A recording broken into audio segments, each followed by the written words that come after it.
as a dietitian, I've heard, oh, Americans are eating too much protein. But actually, we're not. We tend to eat maybe one meal that's super protein heavy. Oftentimes this is dinner, but the rest of the day, we're not having adequate protein intake. So we kind of try to backload our day with protein to kind of make up for it. Hey guys, it's Corey from Redefining Strength. Welcome to the Fitness Hacks Podcast.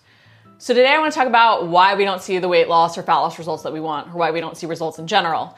And I think really it boils down to often us holding ourselves back. We think we need a perfect macro breakdown, a perfect plan, a best move, when really we need to find a way to take consistent action.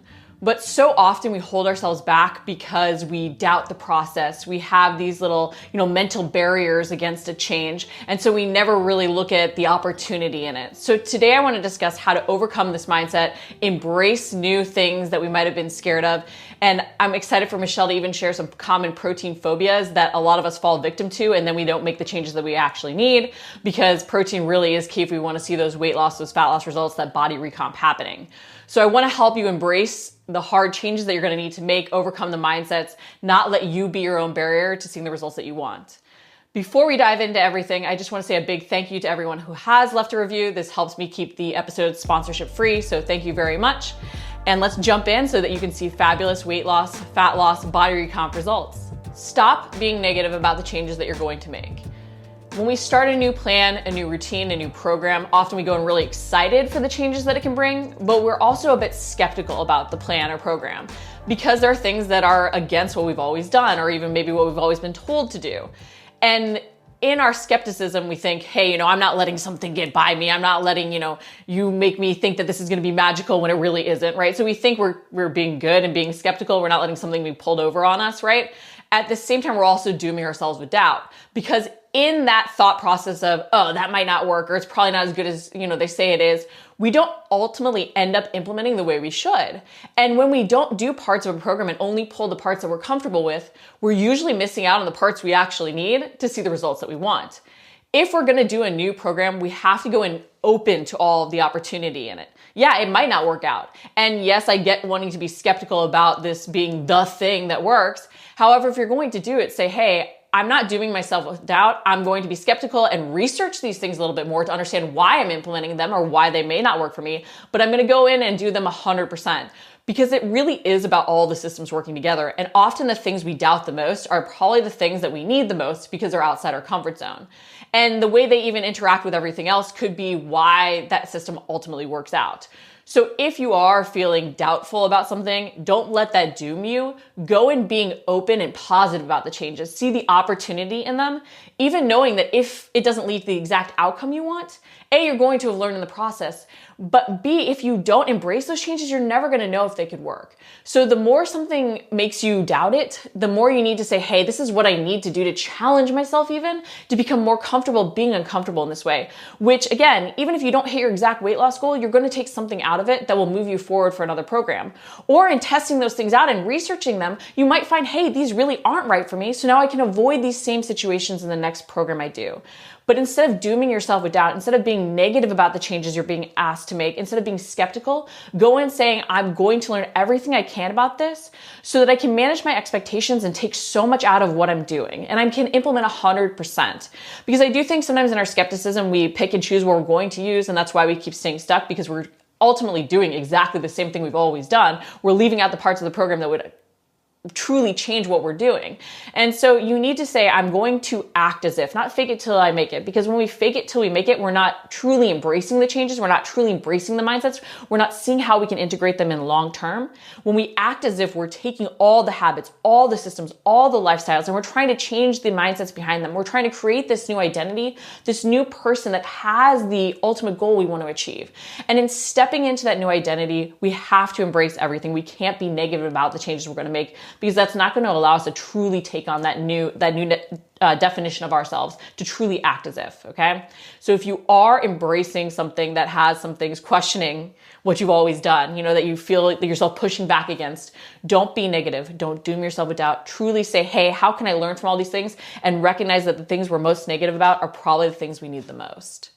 I'm super excited to chat protein phobias with my fabulous dietitian, Michelle. It's not just my take on it, but a dietitian's take on the health concerns and a lot of the myths surrounding protein and why protein is really so key if you want to see those better body recomposition results and weight loss and fat loss results.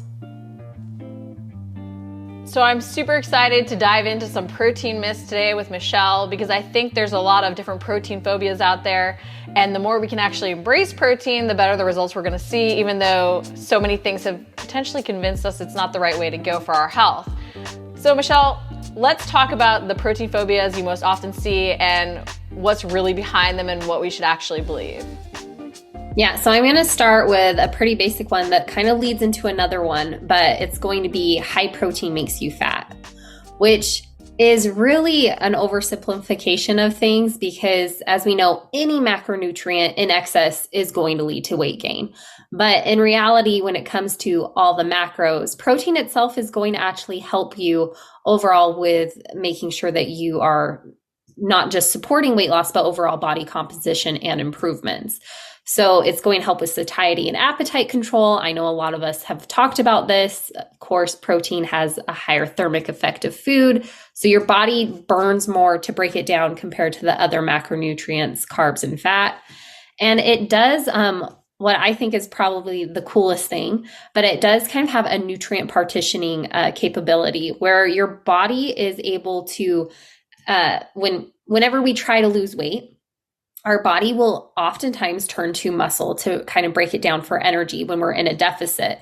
And protein is going to help kind of stop that by making sure that we're protecting that lean muscle mass and we're not burning unnecessary muscle because none of us want that. We want to improve lean muscle mass and lose the fat. And making sure that we're having a higher protein intake is going to help us do that. I think it's so interesting because I've done a lot of dieting in my past. Go figure. I made a lot of mistakes with it too. And I, for the longest time, thought it wasn't possible to actually get leaner, get abs for myself because I would put myself into these calorie deficits, lose a ton of weight, feel miserable and hungry, but never saw the body recomp that I wanted until I started dialing in protein. And it's so easy even to want to overeat carbs and fat because they do to some extent taste better. I like protein sources, but they do taste better. And once I started eating more protein, what made me feel really hungry in terms of a calorie deficit before, all of a sudden was way more like filling. And it's because there's so many more bites of that protein often that you get in, especially with lean protein sources, that it's not just like the actual protein that can be more satisfying, it's the bites you have to take. And it's why with clients, I often go like, if you're hungry, to see if it's real hunger, because there are misguided hunger cues, so to speak, when we're first starting a diet, try and say, would I eat protein with this? And if you would go eat just some plain chicken, you're probably actually hungry. But if you actually do eat that plain protein and that plain chicken, you're gonna be very full after just because it's a lot of bites. Sometimes it feels like a lot of chewing with high protein meals. Yeah, exactly. You're going to get kind of more bang for your buck if you lead with protein first, which is why I always emphasize this rule with my clients. Like, I don't care. Like if you're making a snack or a meal, it has to have 2 out of the 3 macronutrients, but one of them has to be protein. I love that tip. That's amazing because it gives you like flexibility in what type of snack you're doing, but it also allows you to really get in that protein and spread it out throughout the day. But I think going back to just even what you said at the beginning, it's not protein, it's any macro in excess that can make you fat. Although it is very interesting to note that a lot of studies have shown that even when you're in a calorie surplus, if you are in a higher protein ratio, that has been shown to not lead to as much unwanted fat being gained in that surplus as when we are seeing higher percentages of the carbs and fat. So I wanted to throw that out there because I know, we're afraid that it's going to make us fat, but no, it's just excess calories in general that will make us fat. The other protein myth that I think is interesting that has come up, you're going to touch on next, is about protein being like not only turned to fat, but also like used as a carbohydrate or turning to sugar, so to speak. Yeah, and this is where I was like, this one kind of leads into the next one because I really think the myths kind of came together. And it really, I think, sparked because of the ever popular keto diet. Keto was originally designed for treatment of epilepsy. So it was an extreme diet approach to basically starve the brain. So a lot of people, when they think of keto, they only think fat. But a true keto diet also limits protein intake. And I think those that have heard that assume that it's because protein leads to sugar, which can lead to excess fat. But again, that's just an oversimplification of kind of the metabolic process and taking something from an extreme, like an extreme diet approach, and trying to make it more general. And the truth is our body's just not going to be getting that. So in an extreme diet approach, you're able to kind of starve the brain by avoiding feeding it glucose. And this is just assuming that, again, that all protein is going to break down into sugar. So when we do consume protein-rich foods, our body typically will break it down into protein by breaking it down into its individual components, amino acids, through digestion. And these amino acids, of course, serve as building blocks for various functions within the body. So we're looking at repairing tissue, supporting immune function, enzyme hormones. Protein kind of does it all. But when it comes to energy production, our body does have different pathways for different macronutrients. Carbs, for example, are going to be readily converted into glucose, a type of sugar, which can be used as an energy source and is often what we as humans tend to overconsume. So we tend to have excess glucose, which then leads to fat storage. So with protein, it's not typically converted into glucose under normal physiological conditions. So in very specific situations where we are in a very prolonged fasting state or in an extreme low carb diet like keto, our bodies can engage in a process called gluconeogenesis. And this is where the liver can actually produce glucose from non-carbohydrate sources, including amino acids that are derived from protein. So this is not as readily available as people like to make it sound. I mean, people in keto will be like, you got to really make sure you're not getting that protein because you're going to be getting that excess glucose, which is going to create sugar.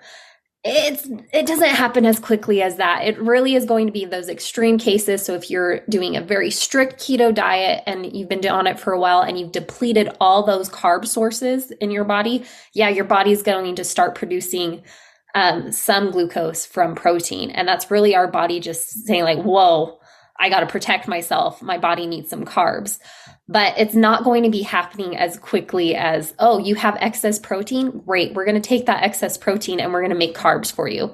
The body doesn't quite work that way. It's also not something that's instantly going to lead to you gaining weight. Your body is doing this process because it needs the fuel, and it's going to make the fuel in any way that it can. It's why eating enough, it's why getting enough protein is so key so we don't utilize our muscle mass as fuel and instead do actually lose fat in the process of our weight loss journey. We want to see that body recomp happening. So it's key that we understand that this process isn't bad, but understanding it and why it happens might help us better adjust our macros, because if you're trying a keto diet and you're doing an endurance sport or training intensely, you need that readily available fuel. And so if you are having this process or pathway take hold, it might mean that that ratio isn't even right for you based on your activity level. Yeah, I love that you brought that up because it is a good point. Like, these are extreme cases. So your body's trying to protect itself. Your body's not trying. It's not like, oh, I have so much excess, I can store this as fat now. It's saying, oh, I need fuel and I'm going to burn whatever I have available to be able to give myself that energy to perform. And so now sort of switching gears to some health concerns that have popped up for a while now. One big thing that people are worried about when we're talking about high protein is the kidneys, right? And there's a reason why this came about, because a lot of people with kidney issues were told to go on low protein diets. But let's debunk what's really behind all this to put this sort of fear to bed, fear to rest, get rid of it. Yeah. And again, it kind of comes back to, you got to look at the individual needs and kind of what the purpose is behind that. So if you are someone that has kidney issues, yeah, you may need to be kind of aware of your protein intake. But most oftentimes in those cases, your doctor's already talked to you. You've already been meeting with a registered dietitian who's helping you kind of have an overall treatment plan. And we're looking at extreme cases once again.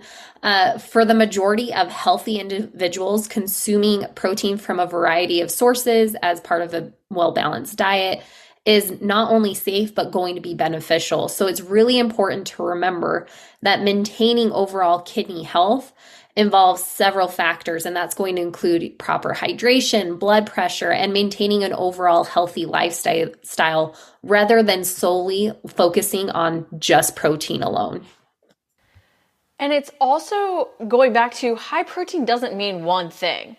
Increasing protein, if you're on a really low protein diet, might even be beneficial for people with kidney issues. It's just you're not increasing it to the high protein that might be high protein for somebody else. So there's so much nuance to even what high protein really is.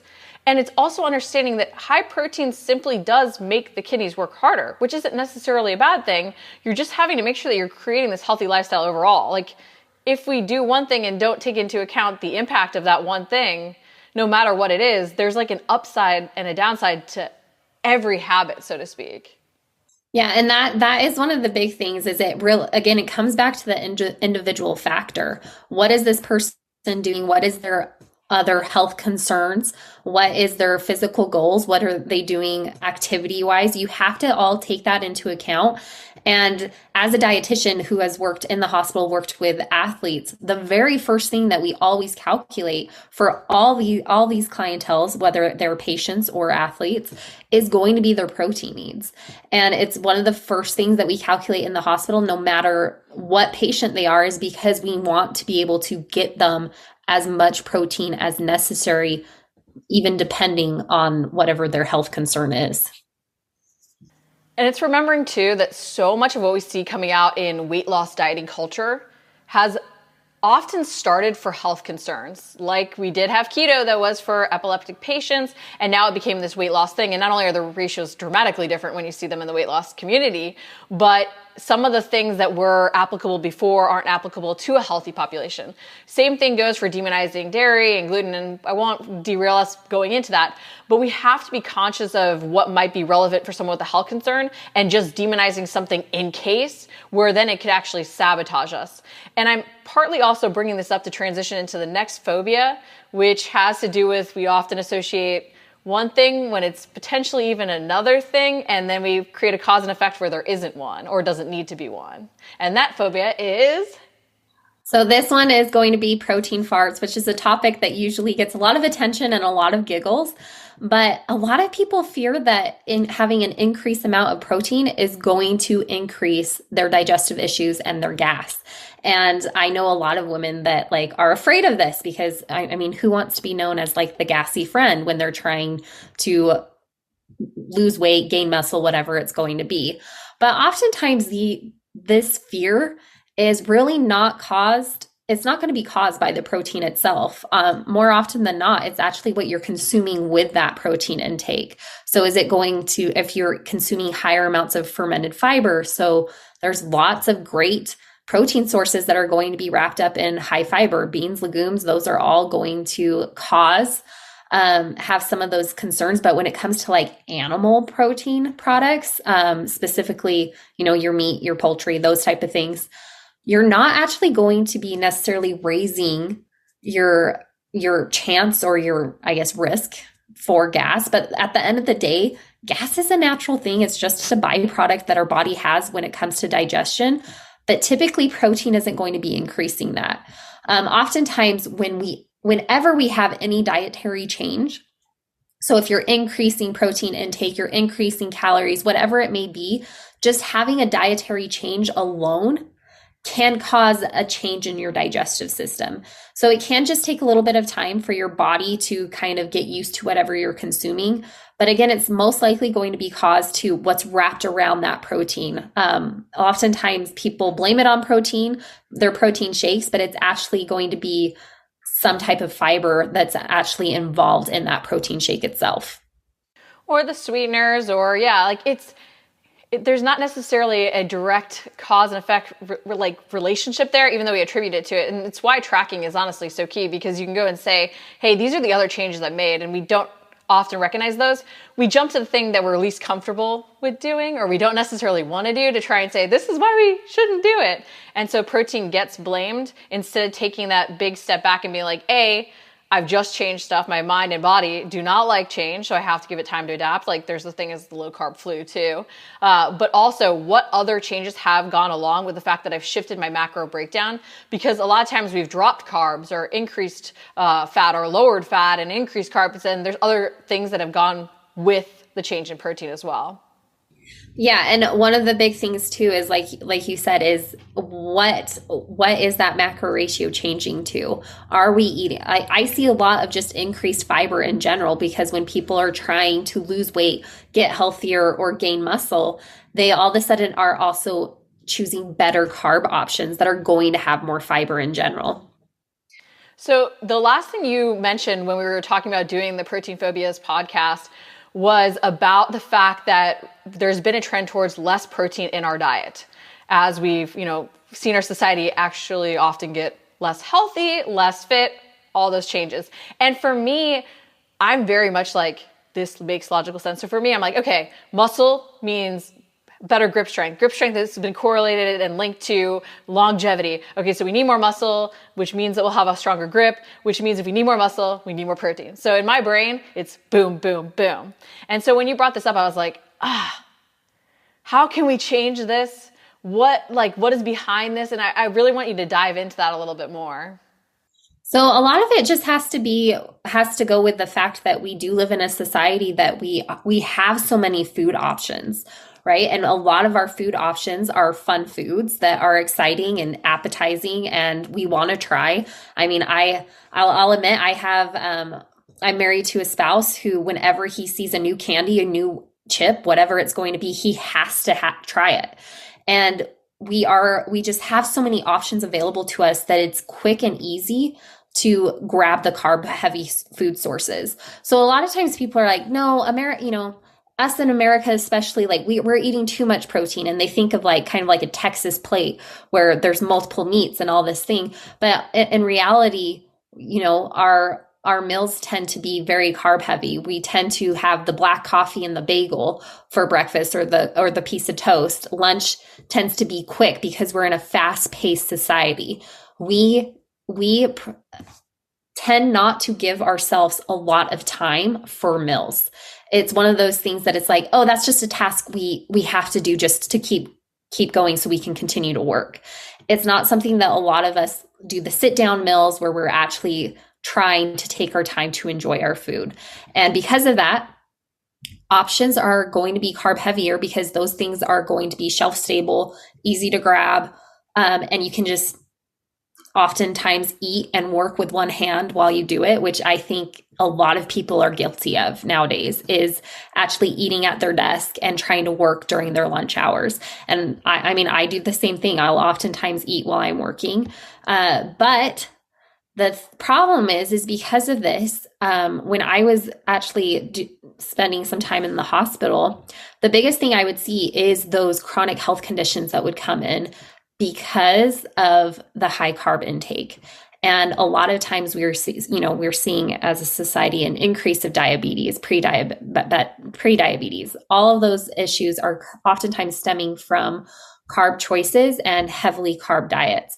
But also the scary thing that I saw when I was in the hospital is actually the fact that we are also making it very difficult to heal from wounds. So whether that's a surgery related issue or clients that would come in and have an injury, they would have very slow wound healing and immune function. So they would have more stays in the hospital, longer stays. And again, the very first thing that I was doing in the hospital is calculating their protein needs. And most of the time for these clients, we're giving them protein shakes, protein drinks, any way we can supplement their protein intake. That's what we were doing to try and encourage proper wound healing, which to me was very challenging, but also kind of eye-opening because as a dietitian, I've heard, oh, Americans are eating too much protein, but actually we're not. We tend to eat maybe one meal that's super protein heavy. Oftentimes this is dinner, but the rest of the day we're not having adequate protein intake. So we kind of try to backload our day with protein to kind of make up for it. But most of us aren't able, like you said, you kind of get more bang for your buck with every protein bite. But most of us aren't able to eat adequate amount of protein in one meal. Not to mention, no one wants to have chicken as their dessert. No offense to chicken, but I want something that's a sweet treat. That's what we've been conditioned to do. Like, anyway, but I do think that's an interesting point because I have heard that a lot, like we eat too much protein. And I started to really assess why this could be about that we feel like we're eating so much protein. And I started to look at the labels of things and like bars being sold as high protein. And I'm like, this is 5 grams of protein versus the regular is 3. That's not high protein. It's higher, but it's not high protein. So I think we see these labels that say high protein and we think, well, I'm getting protein with this thing. Or we have like even a burger or a meal with meat on it, not realizing that that's like 3 ounces of meat. It's 4 ounces of meat. It's a single serving, and we might need 2 of those single servings to really hit our protein intake. So even though we feel like we're getting a lot of meals even with protein, we're not realizing that the portions are much smaller than we actually need. Not to mention, protein isn't all created equal. And I bring this up because it actually came up with Ryan and I talking about these tacos that his roommate in college used to make. He's like, why do these taste so much better? He was using like 60% lean meat or like 40% lean meat, but very unlean meat. And Brian's like, I'm making mine with like 90% lean. Yeah, so 60% lean, 90% lean. And right there is like a difference in the amount of protein you're getting with potentially the same portion of meat, where we're not realizing that we're eating higher, like fattier cuts of meat, or potentially like less quality meat or whatever else it is. So we're thinking we're getting protein. Or I have people track eggs and be like, I didn't realize how much fat was in eggs, right? Where we're not getting as much protein from the protein sources as we even think we are. So there's like a little disconnect, and I think it goes back to we need to track, we need to teach about macros, we need to better understand the breakdown of our food to make sure we actually are getting enough. Yeah, I love that. I really like that you brought up even reading those food labels, because I do think, I mean, we obviously know protein is a game changer. Health professionals have known this for a long time. And I would say probably in the last like 5-10 years, marketing is jumping onto the bandwagon, realizing like, I need to start advertising things as high protein. So read the labels, because there's so many times that I will have parents even talking to me about like, my kid's okay because I'm giving him, this high protein granola bar. And it's exactly what you said. You look at it and it's 5 grams. That's not a high protein granola bar, but it's higher than the 3-gram option, like you mentioned. But another thing that I think that is kind of the issue here is we always hear like, your protein needs, you only need 20%. 20% of your caloric needs need to be protein. Well, that's 20% to avoid any negative issues. That's not optimal protein. That's to make sure that your organs are functioning, your body's functioning, and you're not having any, organ shutdowns happening. But that doesn't mean that you are doing or intaking optimal amounts to ensure, body recomp, weight loss, performance. None of that is part of that 20%. And research shows to even get any benefit from a higher protein diet, we're really looking at the bare minimum of 30% protein intake, which 20 to 30, I mean, that's a big difference when you kind of break down your calorie needs and what that looks like on a plate. So that 10% makes a big difference just overall in your diet.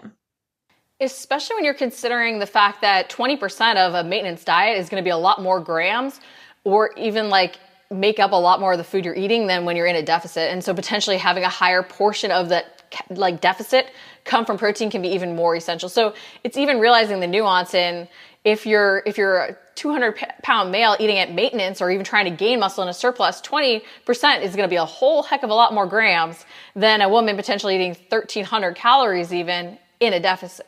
So it's just also remembering that portion of your calories is going to impact things too, and how much you're able to get in. I still am going to argue for 30% no matter what calorie intake you're at. But it's also remembering that these are not taking into consideration the different goals you're working towards, the different calorie intakes that you're on, and all of that stuff too. Yeah, absolutely. So basically what you're telling us is that all of our protein fears are unfounded, that we have to stop making these excuses, and that we should start focusing more on protein if we want to see optimal results and function and be like that badass grandma in the gym when we're 99 and crushing our deadlifts and looking like a freaking rock star. Yes, absolutely. I want you guys hitting that protein intake. And if you do want to be that high functioning grandma, you have to have higher protein intake to make sure that you're getting there. Well, thank you so much, Michelle. That was awesome.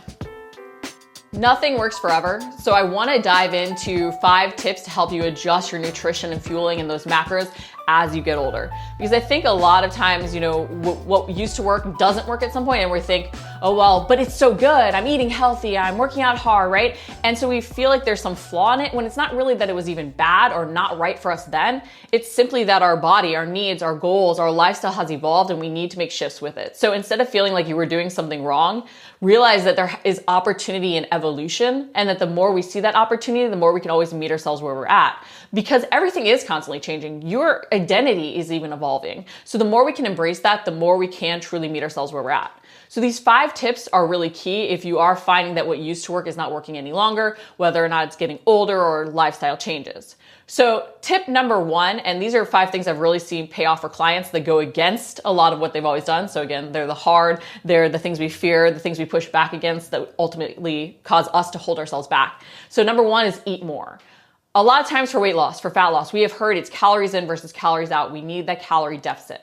And while yes, we do need that calorie deficit, so often we've trained our body to operate off of less, which means we have to take that step back.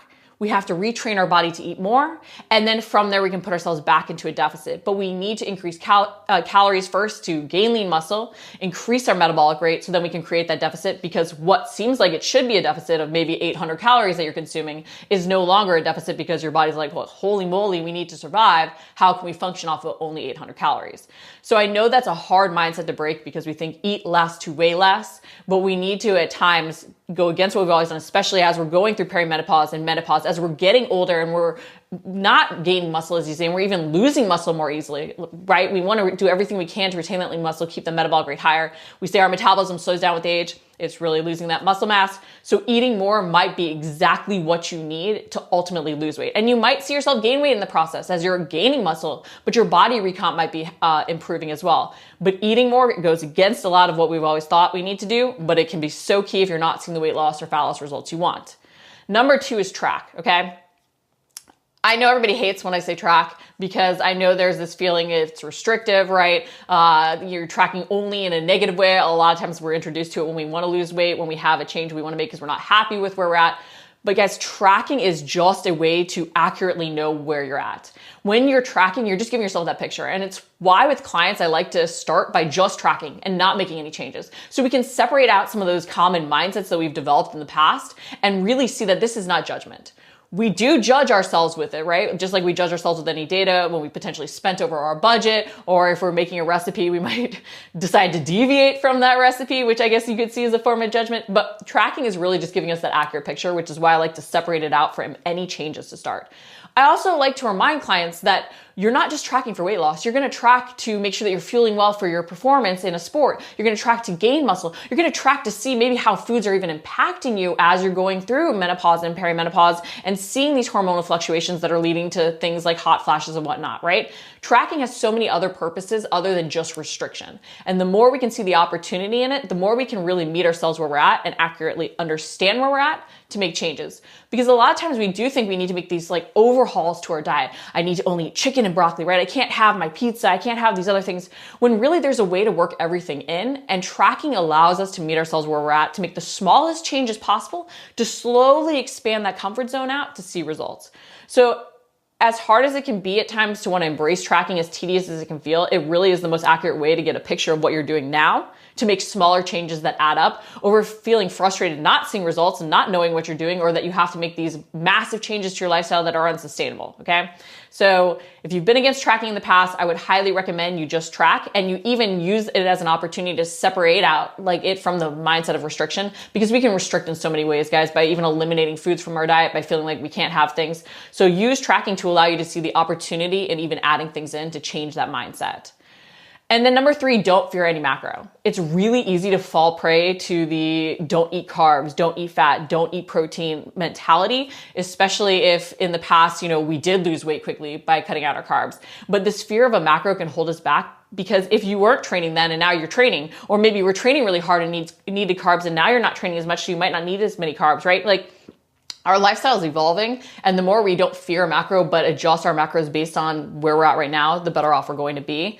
And each macro does have a purpose. It doesn't mean that every ratio is right for every person. Low carb might be really good for somebody and high carb might be really good for somebody else. But we don't want to demonize any macro. We just want to understand the purpose of each one so that we can adjust the ratios as we need. Because again, you might need higher carb at one stage of life and you might need lower carb at another stage of life, and you might even need to cycle those things, or you might need to increase protein for a while, right? But don't fear a macro. Realize that you have to adjust based on what your body is telling you need, what your lifestyle is telling you need, what your goals are telling you that you need, okay? And that's going to change over time. I find even over the course of the year, in summer where I'm more active, I'm going to take more carbs, versus if there's a period where I'm less active, I'm going to need fewer, right? And you can use it all to your advantage. Number 4, stop stressing meal timing. And I'll even elaborate this out to stop stressing a lot of little details when you haven't even dialed in the big things first. If you don't know what your diet looks like to make changes, if you don't know where your macros are, if you don't know where your calories are, you're not going to need to worry about supplements just yet. You don't need to worry about meal timing. I can tell you that even when I'm trying to get off the last little bit of fluff to look a little extra lean, I don't necessarily stress meal timing other than to eat when I'm hungry or to make sure that I don't get to the point of being too hungry. But too often we go to those 1% details that should just be dialed in based on how we feel over trying to hit somebody else's standard of what's perfect. Yes, studies have shown 4 meals might be best, but if that's not sustainable for you, you're not going to get consistent with it and you're not going to see results. And ultimately what you do consistently really adds up. So if you hit those macros and calories at the end of the day, you're going to see results no matter the meal timing, okay? That doesn't mean that you can't work on those 1% improvements to help meet yourself where you're at and make things more sustainable, make you feel better, and even tweak it to see a little bit better results at times, a little bit faster if you're willing to make a few more sacrifices. But stop stressing those details before you have the major things dialed in. And with meal timing, so many meal timings can work based on our lifestyle. Intermittent fasting can be great, but guys, it can also be negative. And you have to realize that if intermittent fasting really worked for you at one stage of life, it might not work for you at another stage of life or with a different goal. So don't be so married to one thing that you can't let it go to meet yourself where you're at right now. The last thing I wanted to talk about is demonizing foods. And tracking gets a lot of hate for being restrictive, but I see so many people prior to tracking who are actually creating more of a restriction mindset, more of a disordered pattern of eating by restricting whole food groups, feeling like foods have to be off limits for them because they aren't tracking and seeing how they can be balanced in. So please do not fear any specific food. Yes, whole natural foods are best for our health. We know this. But food is so much more than just fuel. And I think the more we try and make ourselves feel bad for enjoying the foods that we love, for enjoying those social events, for enjoying restaurants and vacation and eating and all these different things, the more we ultimately hold ourselves back from creating something consistent. So stop demonizing foods. Stop making yourself feel bad or like there's something wrong with you or like you're not a good person because you enjoy a candy bar or some cocktails out, right? Find your balance and stop worrying what someone else's standard of clean really is, because ultimately what you do consistently is going to get you results. And if you can find ways to include things you love while also remembering, your health is important, you want to eat whole natural foods for that, you're going to end up eating a lot more of the good things because you've allowed yourself to also find the balance so you don't feel so guilty and you can be consistent. So just to remind you, if you've had holdups against these things, you might need to eat more. You might need to track. You can't fear any macro. Stop stressing the details. Don't stress meal timing. Realize that it can evolve for you. And then stop demonizing foods. So often we hold ourselves back by not being willing to see opportunity in different perspectives, but really seek out to question what you're doing right now instead of being so married to one perspective that you can't meet yourself where you're at as your needs and goals evolve. I wanted to go over some things I see people avoiding in their workouts or their training sessions or even doing in their training sessions that they might need to let go of. I think we can stand in our own way, get very comfortable in certain training modalities and methods, and we need to be open to all the different opportunities instead of just seeing progression, instead of just seeing training in one way and only going to that, because our body needs and goals are going to evolve. Just like we have to change our fueling, we occasionally have to adjust our workouts, and we can see opportunity in doing different things. It might even be that we go back to other styles of training, but we need to include this as well to create progression through the same but different. So if you find yourself avoiding specific types of moves, specific types of workouts, embrace that those might be what you need to sort of shake things up and take your training to the next level. So a few fears, a few things I see people not necessarily doing that I wanted to discuss, and I think I actually have 5 of them down here. Yes, 5 of them. Number 1 is heavy weights. Do not fear heavy loads. Especially as we get older, we think, oh, I can't lift as heavy, it's bad for me. It is not bad for you. Lifting heavy weights is what helps you keep your bones stronger, helps you keep more muscle mass on. It even helps you build more muscle mass. So when we're thinking about building muscle, we want to think about working on that maximal strength so we can lift more. Because then when we go into that hypertrophy rep range, which is more that 6 to 12 rep range versus the maximal strength, which is 1 to 5, we can lift more quality loads, which can help us create more muscle tissue damage, can help us break down more muscle tissue and force it to adapt and grow. So please do not fear lifting heavy for under even that 5 reps or that 6 reps. You want to push those weights because that's really key to force your body to grow and adapt stronger. And again, it even keeps your bones healthy as well. So as you're getting older, don't think you shouldn't lift heavy. Heavy is also relative, okay? If it challenges you, it will change you. So don't feel like you have to lift 5,000 pounds, right? Your heavy might be 5 pounds, but you want it to challenge you for whatever rep range you're doing. So heavy weights means heavy weights in every rep range. So it's not just like, oh, well, if I'm doing 10 to 15 reps, I'm going to do lighter weight. It's lighter than it would be if you did 5 reps potentially of that move, but it should still feel so heavy you don't want to do all those reps that were laid out for you. So make sure that you're challenging yourself so that you want to put down the weight even before the last couple reps are complete. Don't just stop because it's, oh, this is the rep range, okay? So really focus on lifting heavier, okay? And as you lift heavier, make sure that you've built up and you've earned those weights and you can really focus on the recruitment patterns underneath them. But do not fear heavy loads, especially as we get older, we need to do them, okay? Number 2, stop avoiding different tools and even body weight movements. Each different type of tool has a different function and can apply resistance in different ways. And sometimes even combining them can be very beneficial. I know, and I was this way for a long time, and I still really love just lifting heavier. Okay, so I always go back to lifting heavier loads, right? I like my dumbbells, I like my barbells, I like those types of weights, but I've seen the value in cables and resistance bands and these different things because they apply tension in different ways. Bands apply more tension where the muscle is strongest. They also can help you really fight to control that eccentric more, right? There's going to be different ways that these things work and create progression through the same but different. Because the simple fact of the matter is every week you can't just keep adding 5 pounds to the moves that you're doing. Yes, you can vary rep ranges. Yes, you can slightly change up the movements and the postures. But at some point there is going to be that point where you can't go any further or ego starts to get in the way and you start to compensate. So embracing these other tools to create progression through the same but different can be really key. Okay, and even using bodyweight moves. I'll hear someone saying, no, I just want to lift. Oh, bodyweight isn't as challenging, or I have all these tools, I should be using them. But learning how to control your own body weight is a different recruitment pattern. And the more we want to stay functionally strong till our final day on this planet, the more we want to have that ability and that mind-body connection to recruit muscles quickly. So working on those body weight movements can allow you to learn to recruit muscles in a different way and have that strong mind-body connection, which ultimately will improve your lifting, your reaction times, your speed, even, and your agility. So don't fear body weight movements because the challenge and coordination challenge they provide a lot of times can even take your lifting to that next level, okay? And the bodyweight movements and the different types of tools can often help you address weak links that help you then lift more in the moves that you really love. Like if you've wanted to improve your deadlift, your hip thrusters, your pull-ups, even your bench press. A lot of times bodyweight moves, which I know the pull-up is one, or even different types of tools can address weak links that you're not necessarily able to hone in on by doing that compound lift that you like to include, like the squat, okay? Number 3, include awkward moves, those balance, agility, jumping, and explosive movements. So you might be thinking, well, I have bad knees, I can't do jumping. Learning proper jumping mechanics could help you protect your knees and actually overcome that knee pain. It might not be right for you right now. We always need to meet ourselves where we're at and take care of those injuries. But having the idea that you're even building back to those things can be super important. And in jumping, it doesn't mean you actually have to leave the ground. We can work on that speed. But while we think about slowing moves down a lot of times or changing up tempos, speeding things up allows us to learn how to react more quickly. The faster we can recruit muscles efficiently to work together, the more coordinated we're going to be, the better off we're going to be functionally in everyday life. And even the stronger we're going to be with movements. Because if you aren't able to call everything into play, right, to push that, the ground away as you deadlift that weight up, you're not going to be as strong. So including balance, agility, all the uncomfortable moves that we like to skip, especially as we get older, that's really going to pay off. And think about different ways to be explosive, to change up that pace, to make sure that everything is working really correctly together.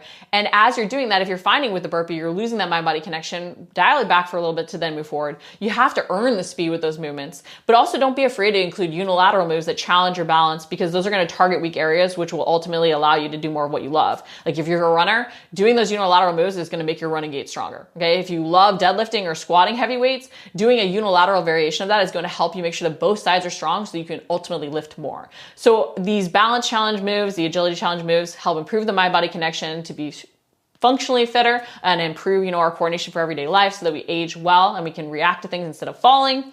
But it also helps us do more of what we love in the gym so that you can include those moves without aches and pains. And if we can train harder, we can see better weight loss ultimately. Number 4, include longer rest at times. I know if we're short on time, we start to cut out rest, but include longer rest periods so that you're fully recovering. I think a lot of times we think, well, I'm pushing at 100%, so I'm going at 100%. But just because you're giving 100% of what you have right now, if you haven't rested long enough, it's not a true 100% intensity. It's why if we're doing, trying to train for speed, we might not see our speed actually improving because we're not resting long enough to be training at that speed, right? We're actually slowing down over the course of the intervals we're doing because we're not resting and recovering enough, which means that we're not training speed, we're actually training slowness. Same thing can go for lifting. If we're not resting long enough, we're not able to push heavier loads, and ultimately we're not necessarily challenging our body in the way that we need to. Longer rest, especially when we're short on time, also doesn't have to mean fully resting and just standing there on Instagram or listening to this podcast. It can also mean doing moves for other areas. It can mean doing some mobility work so that you're able to lift a little bit heavier. It can be including some of the stretching or whatever else that you need to be more mobile. So think about other ways to use your rest strategically if you're short on time to get in some of the other things you wouldn't necessarily get in otherwise. And even thinking about the full body workouts where you include a lower body and then an upper body move, so your lower body is actually resting while your upper body's working to save on time. But don't just cut out rest. I know it can make us feel like we're more worked, more tired, more out of breath, and that's going to yield better weight loss or fat loss results, but it ultimately isn't, because muscle really is one of the biggest, most important things, the best kept secret when it comes to weight loss. And the more we can focus on building that, the more we're going to improve our metabolic health. We're going to age well. We're going to help even through that training, keep our hormones balanced and ultimately see better weight loss and fat loss and body recomposition results. The last tip I wanted to go over for your workouts was focusing on fewer training sessions and shorter. I think we often think if I want better weight loss results, our mindset is do more, right? We think 2-a-days. We think about those, figure and fitness competitors who are training for a specific sport, and we go to those routines because they're the leanest, so that's what we should do. But ultimately that makes us sabotage ourselves because we can't be consistent with those things long term, and we're doing a whole bunch of wasted volume, which can lead to injury, a point of diminishing returns, us not able to train as hard as we would like. So think sometimes fewer training sessions to really match your schedule, and then make the intensity of those training sessions so that every rep is really quality, and that will pay off more. So sometimes thinking shorter, less is better, okay? Design for the time you have and think about the quality of the work you're doing. More quality work, you can then say, hey, my work is really quality. I have a little bit more time, so I'm going to add more things in, or I'm going to design the workout differently to fit the new schedule where I have more time. That's great. It's not that you can't do 6 sessions a week and spend an hour in the gym, but even when you're doing that, it shouldn't be the same or be a workout designed the same way as if you had 30 minutes. There should potentially be longer rest periods because you have those moves separated out so you can have that quality of work. And part of the reason your workout is actually longer is not necessarily because you're doing more, but because you're using different workout designs, different training techniques in them to see results as well. So instead of just going to, I have to do more to see better weight loss results, think, how can I do fewer training sessions, get in more quality of work, and make things shorter so it's really sustainable. Hope these 5 tips really helped you think about your workouts in a new way to maybe help you stop holding yourself back by doing what you've always done in your training sessions that might not yet be yielding the results that you want. Sometimes less is more, guys, and making ourselves uncomfortable by doing things we don't necessarily like as much or we haven't done in the past is really key to see better results faster. Well, that's a wrap for this episode of the Fitness Hacks podcast. I hope these tips helped you overcome some fears so that you're not standing in your own way and you can see better results faster.